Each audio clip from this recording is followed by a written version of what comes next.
Hey, what's going on, people? I'm telling you, today was a very interesting day. I was messing around. Hold on, get rid of that sound. Okay, so messing around, and I found a day timer. And if you don't know what a day timer is, this is back in the day when you used to have these folders and calendars and stuff. It was nothing like it is today. You don't even need those things. Well, maybe you do. I don't know. I haven't really checked with day timer, but I had these plastic inserts that were full of business cards. Some of them, five business cards crammed in there because this day timer is 20 freaking years old. It's 20 years old. So, as an experiment, I decided to look everybody up. I was just like, hey, who's still in business? What they're doing? I went to Facebook. I went to LinkedIn. And I want you can see this, right? With my ashy hands. Okay. Imagine a stack of business cards 10 times this. That's how many business cards I had. 10 times. These are the people who are still in business or I can find. They may not necessarily be in the same field, but these were the people that I could find. The rest were gone. And I really started, to go back and I was like, okay, now that we have the benefit of time, you had the benefit because, when I met a lot of these people, I didn't have my own business. I was an account executive or outside salesperson. And I started to really quantify why did some people, very few, just a few. There was one person that they used to intimidate me, and actually, first thing that came up on her was a foreclosure last month on a house she has. Her name is very, very, very distinctive. It was her. There was no. The name is just too distinctive. And I actually did a Google search, and she's the only person with that name. And her and her husband. And I was just like, wow. So I started to think. Then I noticed a trend, and this is why history is so wonderful. All of the financial guys, this one guy, he actually is not that far from where I'm at now. I'm not going to put his name out there, but I met him and talked. When I first met him, um, hustler was the thing that came to mind, and I researched him. He still has his same business. He works out of his house. And he's still doing his thing. And then the other people I looked up, one that is still doing it or doing something that is greater, is at the same level or greater than what they were doing, had a high hustle factor. Every last one of them. This dude, this lady, oh, this this guy I actually friended on Facebook, and I need to sit down with him. If I can get him on camera, I will, because this guy was a mentor to me, and I didn't really know it. He's the first authentically rich person that I met. And when I say authentically, his money has money. None of that, just a real cool guy. Actually, I did business with him. I spent money with him. And I'm talking about has the $10 million house that's paid for. So he would talk to me, and over years we developed this friendship and everything. And I haven't seen him in 5 years, and I just sent him a friend, and he instantly accepted. So hopefully we can get together and get him on camera, because he has a lot of freaking lessons that if he's open to that. Then this guy, my first referral commission, one of few.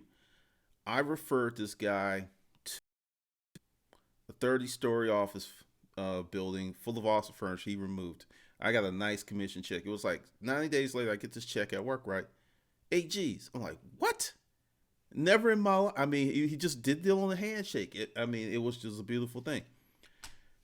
Okay, financial pimps. I sold these guys some office furniture. The office manager's not there. They have been pimping so hard that one of the partners has brought his son in. This guy was my dude. Hit him up. He's doing well. We're going to have lunch. Hustle, hustle, hustle. But she had a quad hustle. She's only like 5 feet tall. Very nice. I mean, as soon as you see her, you think, man, if I go to her house, there's going to be some cookies. And there just might be. She had cancer. She beat that. and she managed to stay in her industry and climb. Very well known, very well respected. Woo! Hustle, hustle, hustle. Not surprised at all. Not surprised at all. I'm not showing you these names because one of the things that I know that people on the internet like to do is look up people and email people and confirm stuff and really take it no further than that and just essentially be harassing people. Another deal. This card was so plain. Look it up. She just did a major relocation of a Fortune 100 company, and there was glowing reviews on her LinkedIn page, and I was just like, she's still doing her thing. Very unusual woman here. Very freaking unusual woman. Different kind of, totally different things. Um, this right here. First time I saw somebody with some real power, it was scary. Nice guy, don't piss him off. These guys still in business. Used to work for these guys, and half of this stack is financial people. Now, I want you to think what makes that remarkable is we all know what happened. Financial markets meltdown. People didn't. Half of the people who are still stroking it out in this list of cards, half financial people, half financial. And I just really looked at that. And the thing is, what came to me, it doesn't really matter what you do as long as you do it really well and you insulate yourself. And one of my mentors, because there's a few of them in here, he said something that was very pivotal and it's something that influenced me. He said, pay cash for your toys and take loans out on stuff you'll own forever. And I didn't understand that at the point he told me, but I do understand now because, markets go up and down, but stuff that is tangible, stuff that's long term, having a loan on it, it's not that bad of a deal. But having a loan on your toy, like your boats, your lake house, things that you just are having for fun and shit goes sideways, that's the first thing to go. And then it impacts your ability to get stuff later on because your credit's going to get jacked up or, other things. Kind of like the chick that is foreclosing. I mean, she's a German lady. And that's one of the things. Very, very abrupt, very brisk, very crisp. And I don't know what happened. Like I said, I haven't seen her in 15 years. But that was kind of a surprise. Like I said, I don't know what happened.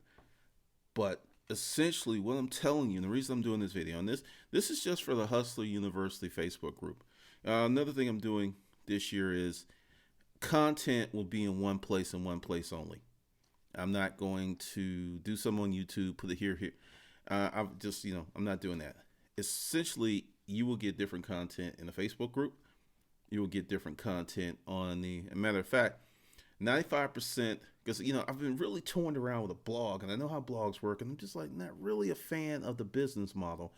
So I have a new business model.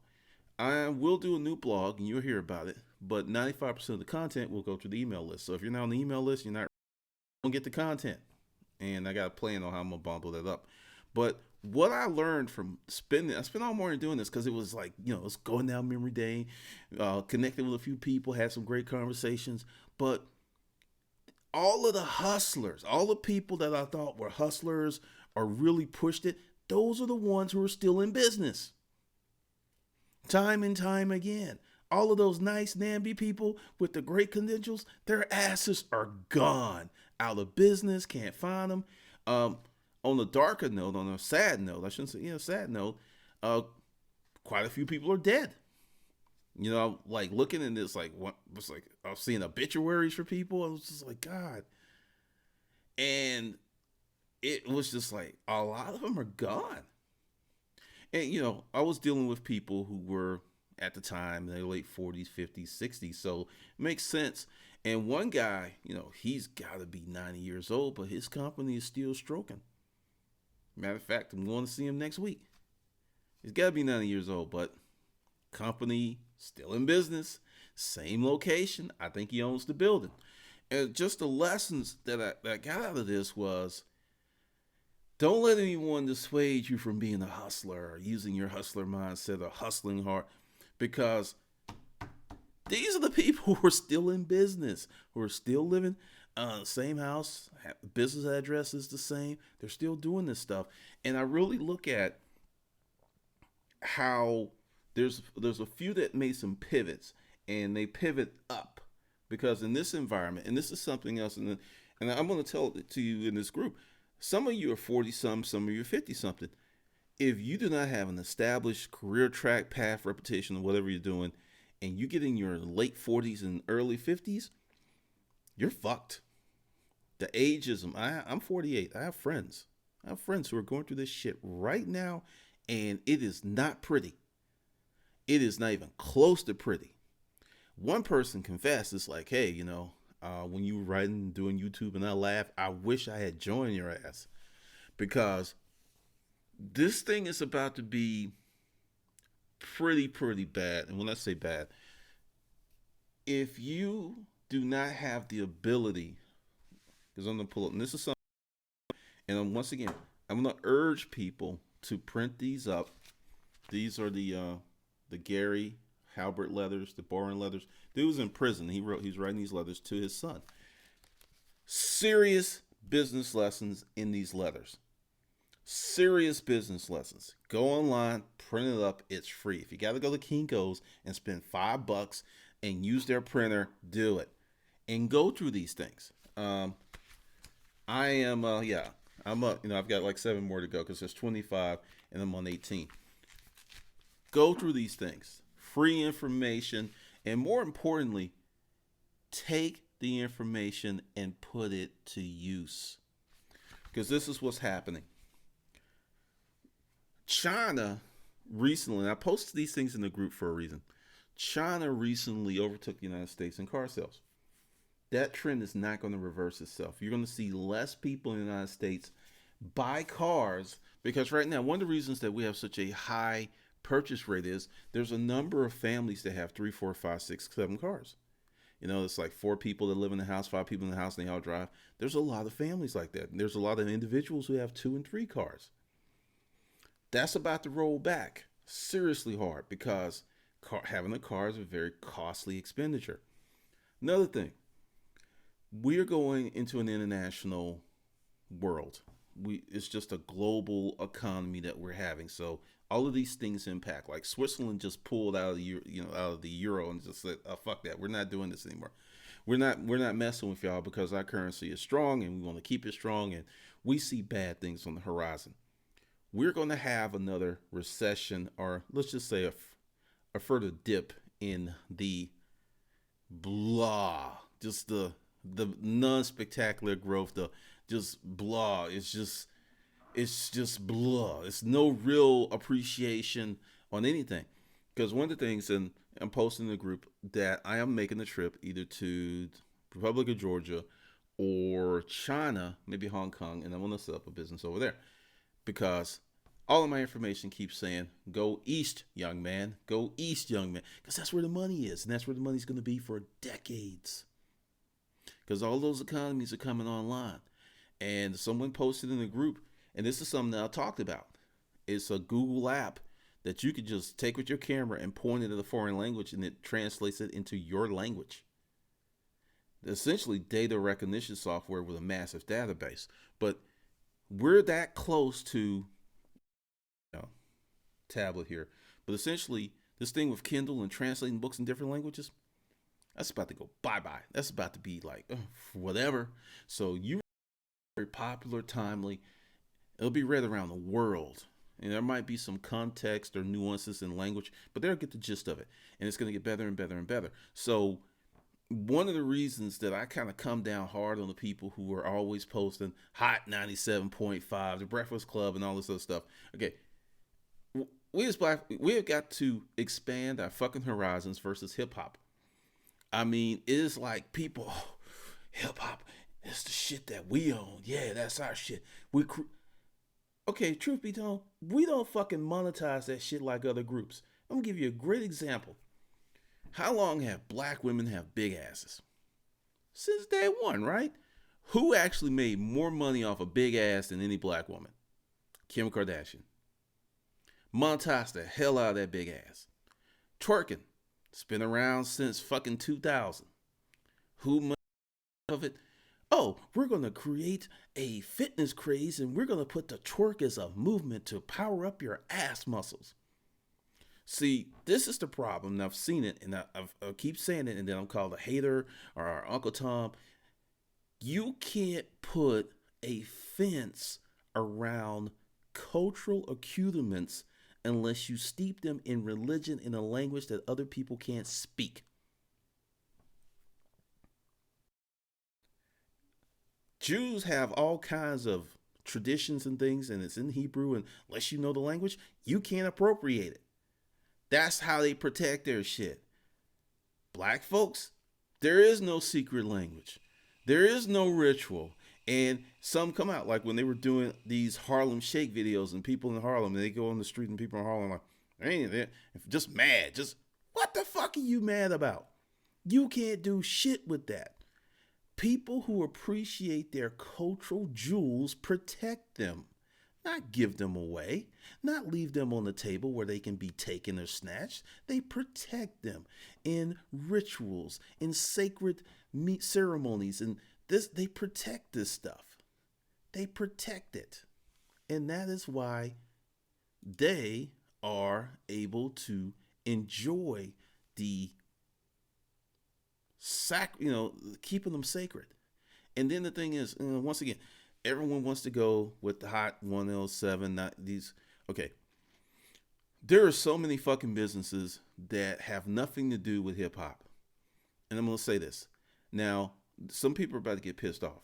And I had this conversation with a friend, because when I was putting together this YouTube thing, and I was putting together these books, I did the research and I appealed to a certain demographic. And I'm going to tell you what demographic I appealed to. Single white males aged 25 to 45. Yep, sure did. Did not go after anyone else. Did not give a fuck. Didn't care. Because I have been in business for 15 years. And I know demographics are fucking hugely important. Insanely important. So if and I'm going to say this, and if you're black and you lead a group, so be it. If I had crafted my message and my offerings to black folks, I would have had to go back in the storage auction business, or I would have had to get a job. That's just reality. Because when I said in the group that demographic does not spend money on certain things, the truth of the matter is doesn't. T-shirts, games, yeah. Music, yeah. Bullshit, yeah. I shouldn't even say bullshit. I should say entertainment apps. Oh, yeah. Or is that demographic spending money on coding apps? Fuck no. Is that demographic spending on language apps? Fuck no. Is that demographic spending money on apps that convert currency? Fuck no. They're not spending money on that shit, and that's the real shit. That's the important shit. That's the shit that is shaping the fucking world right now. That's what's shaping. When I was telling someone that you can actually fly to another country and start a offshore account, because most people think that stuff is only for the ultra wealthy, and it's not. It's something that's within. If you have a passport and you have $2,000, it's within your reach. It's within your reach. That's how close it is. And one of the things that I want to do here is expand the opportunity base. Expand the opportunity base. I am a nerd and I'm fucking proud of it, because it is my nerd power that has gotten me where I'm at. Nerd power. This whole swag and all this other stuff. And it's something else too. I put a video by J. Cole. And if you listen to it and you saw it, he bought the house that he grew up in, the last house he was in, to actually help other families. Hey, you're in this house for 2 years, to give you some kind of help up. That is not typical hip hop mindset. That's not hip hop mindset. They're not even close to it. If you look at it, and you look at Ryan Leslie, once again, nerd. J. Cole, nerd. A lot of these guys have a high nerd quote, and Lupe Fiasco, nerd. High nerd quote. These are the guys who are going to reshape hip hop, but more importantly, they're going to create fortunes that they can pass on to their kids, and then the knowledge to manage those fortunes. That's how a group of people emerge from bullshit. Everyone talks about slavery. Everyone gets into slavery. I have a lot of Jewish friends. I had Jewish roommates, and we talked in depth about the bullshit. If you know the history, they've been slaves for fucking 2,000 years. And there are other people, it's like the Semites, who the real Jews. I'm not even getting into that stuff. Present day Jews, let's just go back 4, 5, 600 years, they were persecuted. Let's go with black folks. 4, 500 years persecuted.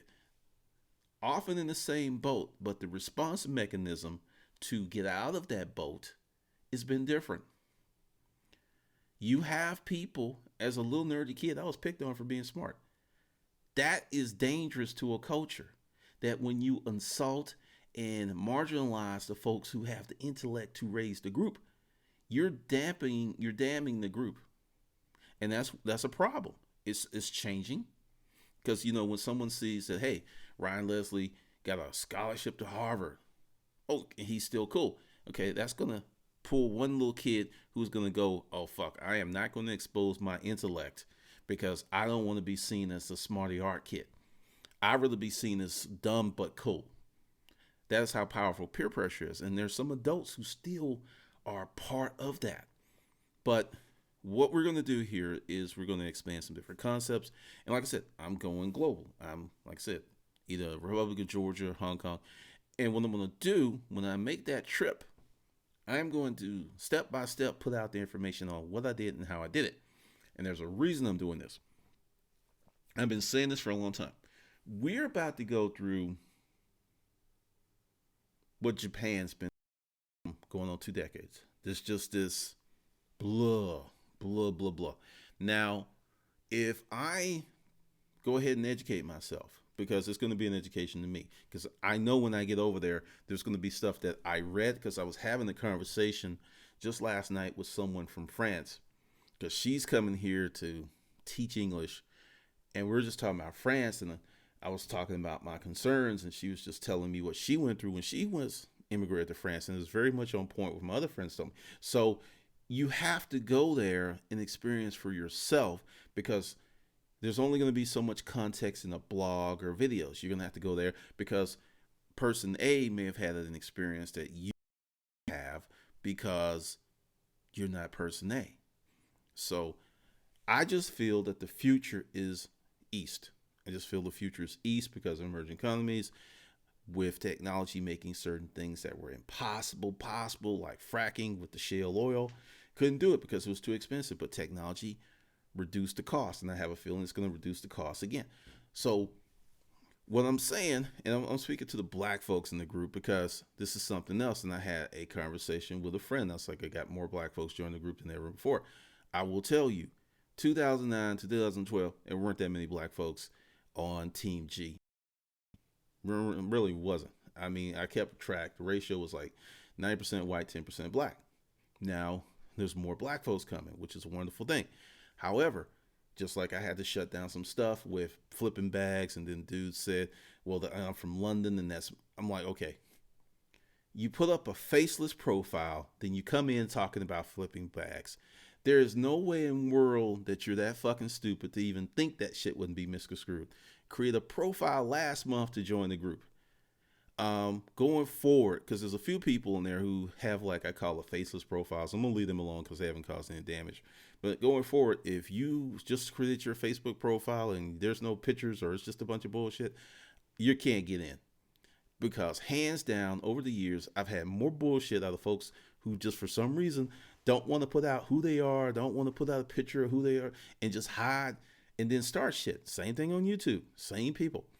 Oh, and that brings up another point that I was going to talk about with Hot 97.05. Do this on any Hot 97, any of those. Go to the comments section, look at the people, go from the people, go to their page. If the discussion thing is exposed, look at what they're watching and commenting on. Every time that I get someone that comes in at me from the left or the sideways, I go there and I look and I see the same things. They're watching hip hop videos, they're dealing with games, nothing wrong with that, but there is no financial appreciation videos. There's no how to start a business videos. There's no intellectual curiosity. It's just, or I should say, entertainment videos only. Entertainment videos only. And if that's your mindset where most of your mental bandwidth goes to just fucking entertaining yourself, you're not going to build shit. And that's what I see. And that's why I'm just like really, really saying, hey, you want to put the Hot 97.15 videos up there? Cool. But make sure you put a financial video or a how to start a business video or how to write a book video. Balance that shit out, because very few people can live on the fruit of hip hop. And also with hip hop, right now there's a lot of racial conversations with Iggy Azalea and all those other things. I wish I had my whiteboard, because I'm looking for an office where I can do the whiteboard thing.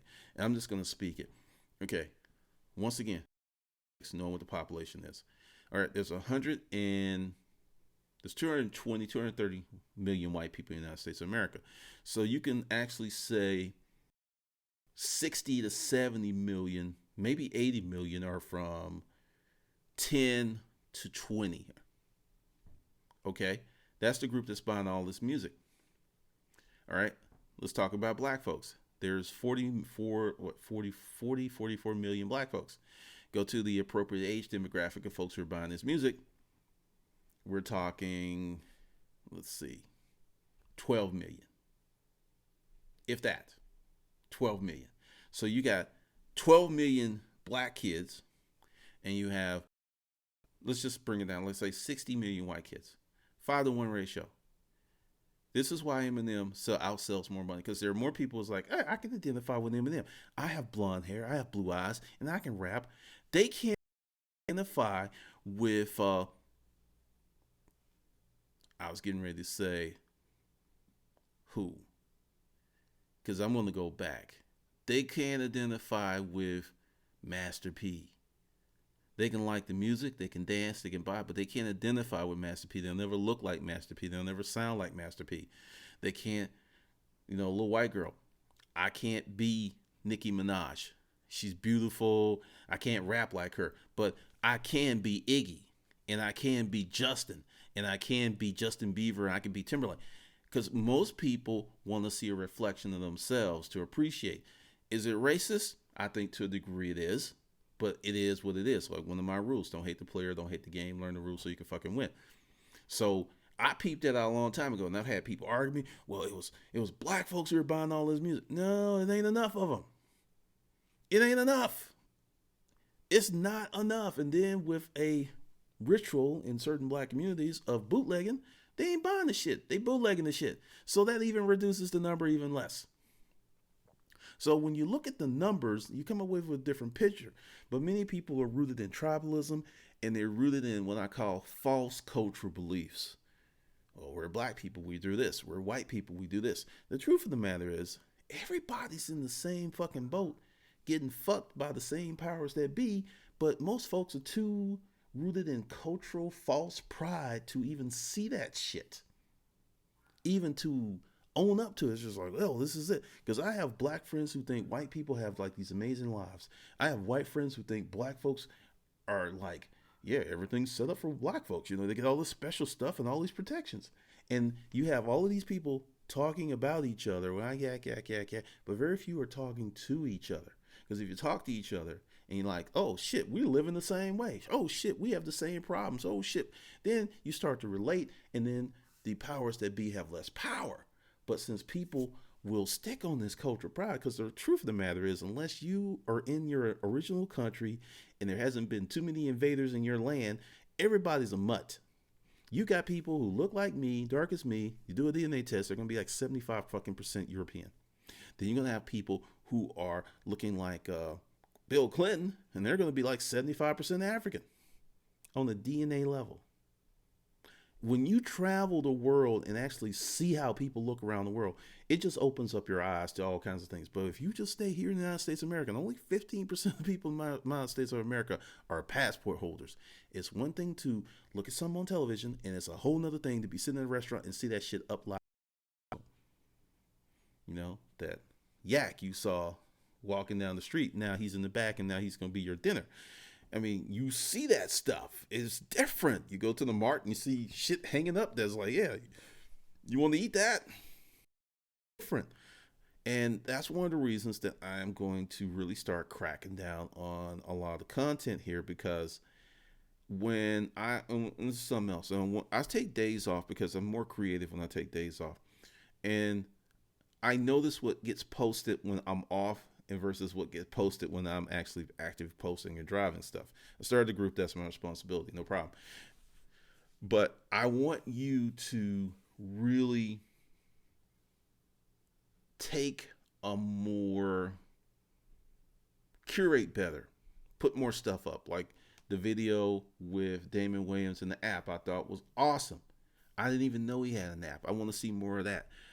More people who are doing things outside the box. And like Damon Williams, his thing is just so cool because he has the money to fund a tech project.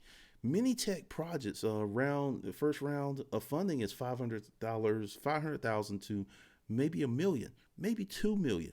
That's first round. That's just to get the prototypes and stuff. He's got the money to do that, which is amazing. Because if he hits and he invests his own money, oh man, you get like Dr. Dre and Beats. Dr. Dre made more money off Beats than he did anything before. You get a situation like Prince. Prince actually, created iTunes.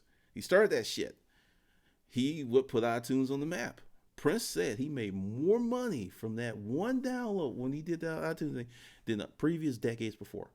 Because what happens is the middleman was, see ya. It is, I am the creator, and I'm using this distribution system, and you're the end user. So it's like through this distribution system to me. No time in history has it been that fucking clean. And what's happening is people are going to build their own distribution system. They're going to leverage the internet, and you're going to go into their portal like Louis C.K. Louis C.K., he filmed his own shows, paid for it out of pocket, put a website together and sold it, and made like 7 figures in like a week. Shit stunned him. He wasn't used to getting paid that much that quick because he was in the owner's seat. When you're in the owner's seat, it's a different mindset. It's a different cash flow. It's a whole different thing. But when you keep looking at cultural signals of what you should do, honestly, what I do is hard to explain. I put the video up there by Nev, because essentially when he was saying, I got this website, I do this, and do this, and then he broke it down. Essentially, they want to know like how the money. That's what many people were real curious about with me. I'll tell you a quick story. This shit was funny. In the other place, and this is when I had white Thor, the white BMW, clean as hell. A lot of people tried to buy that car. Was going out. She came to my place, fully furnished, tastefully furnished, nice artwork on the walls. We went out. Not once was I acting like I was pressed for money, because I wasn't. And she asked me 5 different ways, like, so how do you make a living? She could not conceptualize that me sitting at home on my ass was making. She couldn't see it because she had to work like a runaway slave to make her dollars in shillings and the gold doubloons. Whereas me, anytime she called me, I'm just sitting there chilling. What are you doing? That shit could not compute with her because it created a very strange thing for her to explain to her friends. Because when you date someone and people talk, so what does he do? What does she do? At some point, that's coming up very, very early. So when you're like, well, he's got this internet. That's why I just tell people, oh, I'm a writer. Pull them to the Amazon page. It's just easier. Their minds can wrap this like, click. Oh, okay, he writes books. He's got it. All right, I understand it. Yeah, I understand it. Okay, cool. But when I started like, well, actually, I have 10 different sources of income. What? You got a YouTube channel, Kindle, Create Space. Wait. Udemy, what the fuck is you? I mean, you just see the smoke coming out of their ears. It's just like, oh, this is too much. I can handle that. I just want to work my job, go home, drink a beer, and, get a blowjob. Shit, I'm good. All the other shit, that's some bullshit. Fuck that bullshit. That's just too much work. And what many of you don't understand is that you're going to become me whether you want to or not. This new thing is going to force you to get yourself 5, 6, 7, 8, 9, 10 streams of income. It's going to force you, because I'll tell you, my Create Space income at one point was fucking fantastic. I used to look every day because it was that exciting. It's like, I sold $10 today. Oh shit. It was exciting. I might make 50, $100 a month now.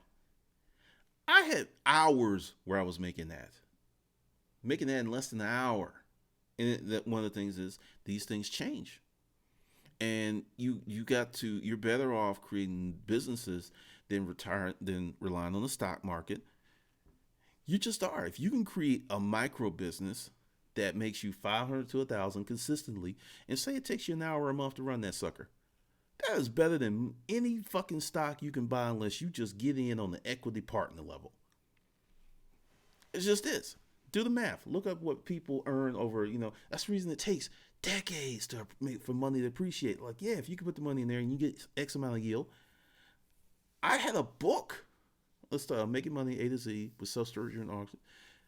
There's not one person I know that's had a stock that's performed like that book did. Not one.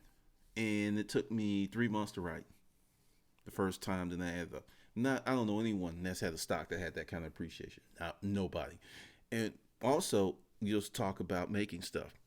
Germany is probably one of the strongest, if not the strongest country in Europe. So when you look at that, why? They have a strong and long history of making shit. And they've become very, very good at it. And they've become very, very good at the supply chains. And they've become very, very good at exporting. They're very good at what they do. And that's why they have money. And some of this shit is boring as fuck. It's not, it's just things that people need. Regular run-of-the-mill stuff. So that is your Hustler University Facebook group message. Hopefully you got something out of it. Feel free to leave some comments. Feel free to bring up some evidence, because if you're going to come at me with demos, understand I am a metric fool, and I have looked up these demos and I continue to look them up. This is how come I know that 80% of the people who watch my YouTube channel are male. It used to be 90%, and it kind of skewed because it's kind of like 80 something to a teen something in terms of men and women. Because I look at this stuff, I know who my audience is. I know that's why I can cuss so much. Because if my audience was like 75% female and 25% guys, I would probably be speaking like this. Well, Wendy, oh my God. Oh, poo. Did you see that? But that's not my audience. My audience is a bunch of hard legs. My audience is a bunch of guys who are fucking tired of the system. They're tired of getting bent over by the big penis in the sky, and they're looking for assistance, and they're looking for someone to tell them the fucking truth. There is no Superman. There is no Batman. There is no fucking Spider-Man. You have to put on the cape and be your own personal fucking superhero. And I'll tell you that because I went through it. And I will, and I'm telling you, Hustle University, life skills.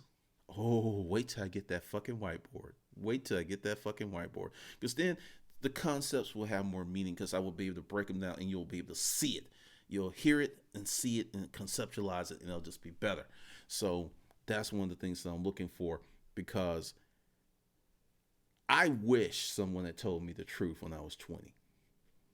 I felt betrayed. I felt lied to. It was just, I was a good dude, worked hard, and the shit just wasn't working. Someone neglected to tell me about fucking strategy. If someone neglected to tell me about markets, and this is something in my writing group, and someone who used to hate me in that writing group had to admit late last year, because I went in and I said this and people got mad. A poorly written book in the proper genre, demographic, marketplace will do better than a beautifully skillful masterpiece written in a genre, marketplace that no one gives a shit about. And there's like, no, the cream rises to the crop. Glendon, the cream rises to the crop. And there's some people who had some of those masterpieces, right? Worked on them, paid $2,500 to have them edited and proofed, and they were flawless and impeccable, right? Yet my typo-ridden ass was making more money than they were, because I wrote a book that was appropriate for the marketplace, and it was received by the marketplace. Whereas their books, which they slaved, it wasn't an effort issue, it was a product issue. And when you say that, oh God, you're talking, I slaved over this. This is my child. Don't talk about little boo-boo like that. Oh, it's okay, little boo-boo. It's okay, Pookie. And they're missing the point. Your book's a fucking product. And it's a product that either people want or people don't want. If they don't want it, I don't care how much money you put into it. I don't care how great it is. I don't care if it took you 20 years to write. You still will not make any money. Now, if you want to write a book just because you want to write it and put it out there and share with your friends, that's a great accomplishment and some you can hang your pride on. But if you're looking to make money, that is not the way to go. That shit 4 years ago. And finally, some of those little monkeys like, oh shit, he was right. Oh fuck, he was right. Fuck. Fuck. Someone had the email. This shit was oh. This shit's funny. This shit's funny. And some people are now starting to get screwed by Amazon. Something else I said 3 years ago. But no, I was just running around like Chicken Little. Oh, the sky is falling. The sky is falling. The sky. Mm-mm. That was acid rain, bitch. All right, so I'm going to tighten this up. But like I said, go ahead, put some comments in, talk about it, chop it up, and I will see you on the good side.